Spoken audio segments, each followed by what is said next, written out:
Hello, welcome to Learning to Drum. I'm your host, Adam Tevlin, and thanks for joining us this week on this episode 32 and week 35. And last week we learned the new rudiment, which is the drag or half drag, and sometimes called the rough. That's right, we talked about that last week. If this is your first time joining us, go back to episode 1. Catch up back with us. No due dates, no deadlines. This is totally at your own pace. So we're going to review the drag and go over that, and we'll start at 70 beats per minute. Grab your sticks and practice pad because you'll be playing along. What? That's right. Hopefully you're playing along. If you're not playing along, that's okay. At least you know how to practice these things, and this could be somewhat of an example of what to go by. So we're at 70 beats per minute. Remember, the right hand's up, left hand down, because we're going to do a right-handed drag. Here we go. 1, 2 quarter notes and play. And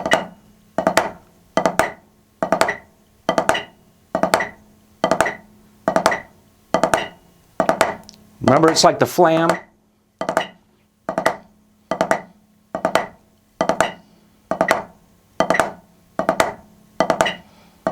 Okay, how did that feel for you? All right, here we go at 80. Ready? Right hand up. 2, here we go.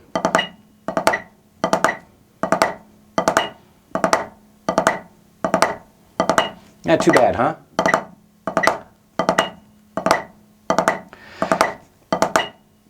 Try to make sure your drags are open there. Right? You don't want to crush them like this. Okay, and we talked about that might be a way to play it in the orchestra or concert band. Typically they're more of a buzz roll or a multiple bounce roll, right? So instead of having just those 2 strokes, I have a buzz. Either way, and really what it happens, when do I do the open and when do I do the close? Yeah, typically in the orchestra you do the close, but it's also about the sound that you're getting. And that's what's important. What sound that you need to have for that music is the question you want to ask. So being able to do it both ways is very useful, okay? But for right now, you could just keep them open as you can and even. And let's try it at 90 now. Okay, 1, 2, right hand up. 1, 2, here we go.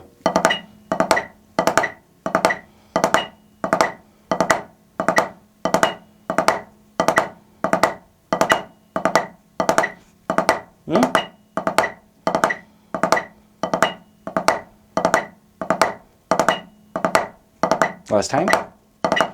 2, 3, 4. Okay, excellent. Okay, how did that go? Remember, the goal here is 120 beats per minute. So you want to try to, of course, gain greater speeds, and don't stop there at the 120. If you can do it faster, go faster. Sky's the limit on your speed and whatever you want, okay? Here we go for 100. We're going to stop after that. Here we go for 100. All right, hand up. 2, here we go.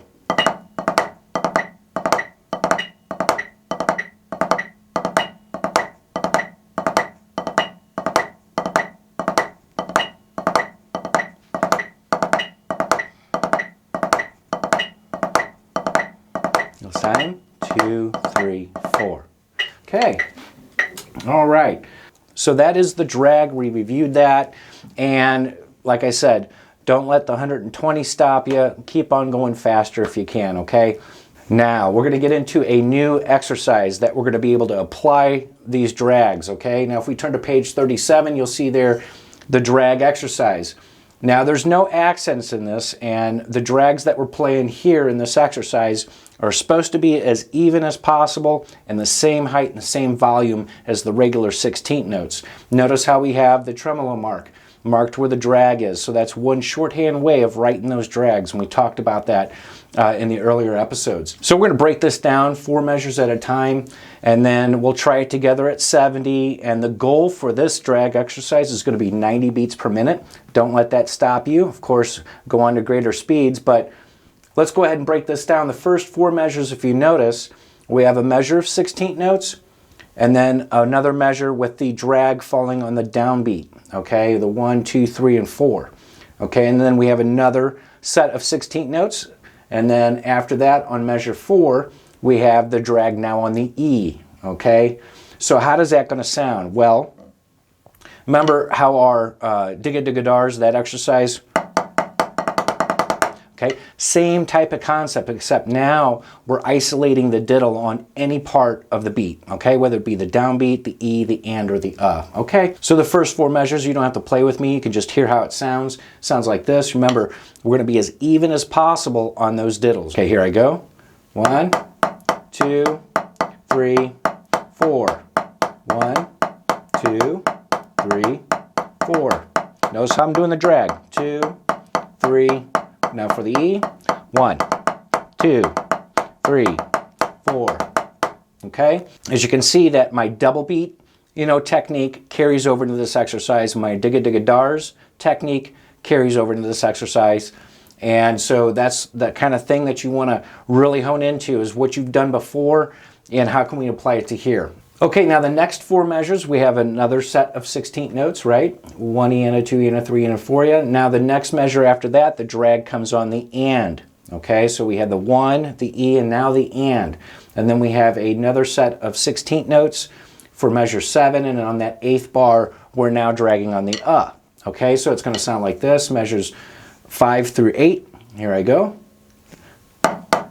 2, 3, 4. Measure 6. 1 and 2 and.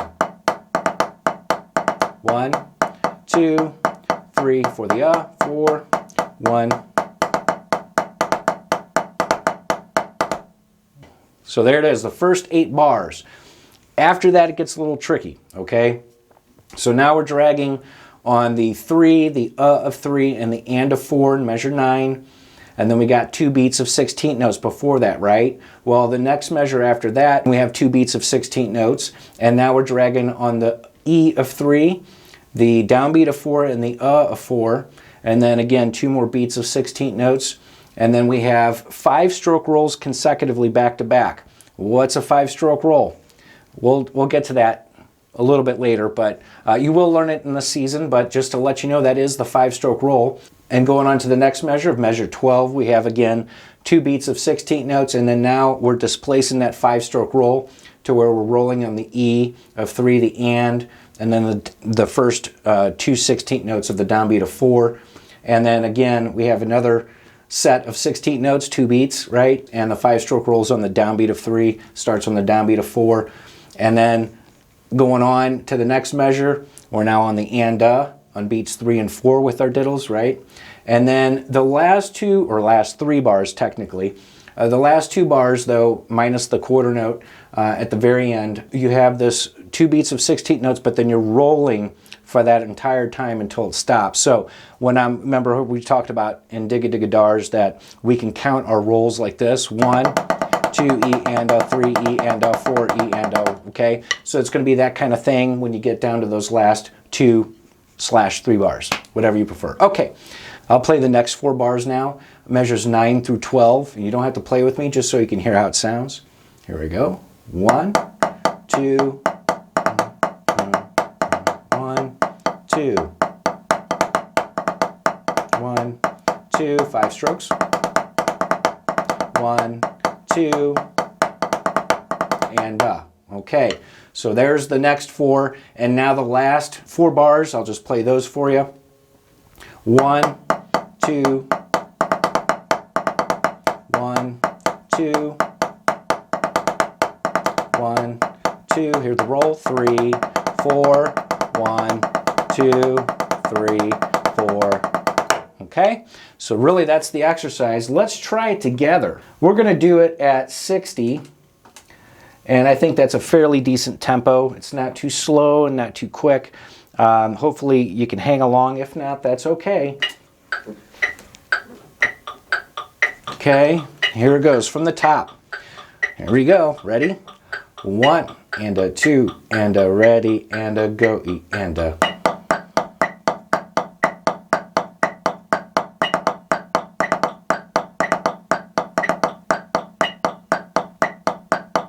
Now for the E's, 1 E, 2 E.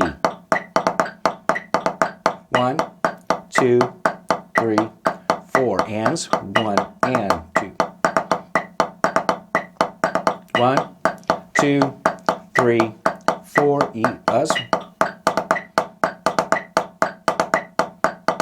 go for the hard part.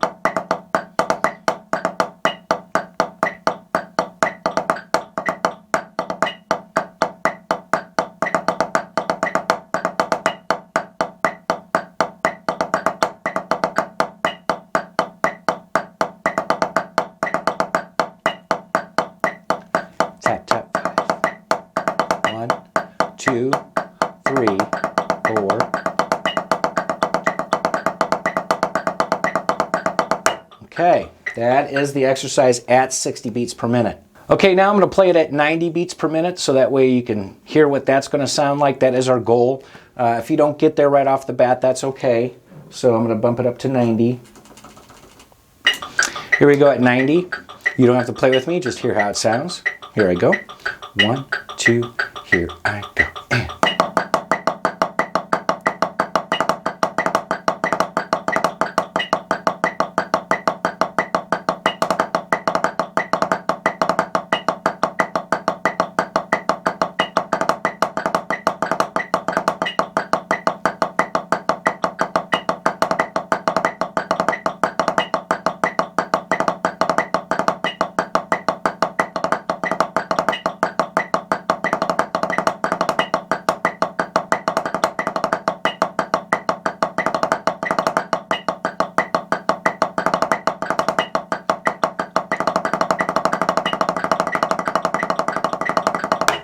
okay, there it is at 90 beats per minute. So it's kind of a fun thing to do when you're doing drags. We're going to learn a triplet bass drag exercise down the road, but this gives you a feel of what it feels like to drag on any part of the beat in 16th note rhythms. So you can improvise literally and just make up anything you want off the fly. So I'll do a row of 16th notes and then I'll just drag wherever I want. It's fun to do that. You should try it. So here I go.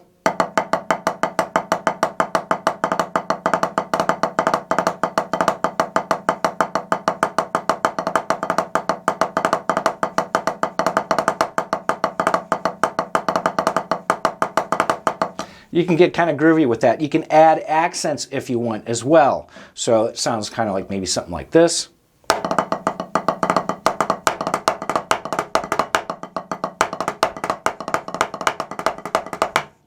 Whatever. So that's kind of how some drummers get their chops, you know. You know, you're on a drum set, pops, boom, boom, pop, boom, boom, pop, boom. Right? You heard that drag?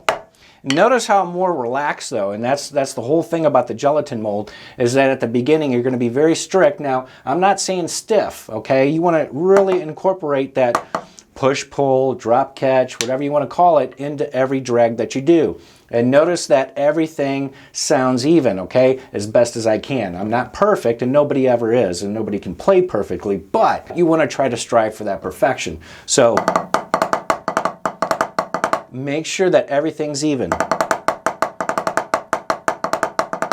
Okay, so have some fun with that. Try out some different drags and different parts of the beat and make up something on your own. That's what's called improvise. As you improvise, you make it up as you go. So anyway, that's all the time that we have for this week on this episode of Learning to Drum. Stay there. And thanks again so much for joining us. And we'll see you next week. We're going to start our solo number 6. Yeah, so go ahead and take a look at that. That is the solo based in 2/4 time. And next week we are going to figure out that, wow, I think I recognize this rhythm here. Stay tuned next week on Learning to Drum. I'm your host, Adam Tevlin. And always remember to keep swinging those sticks.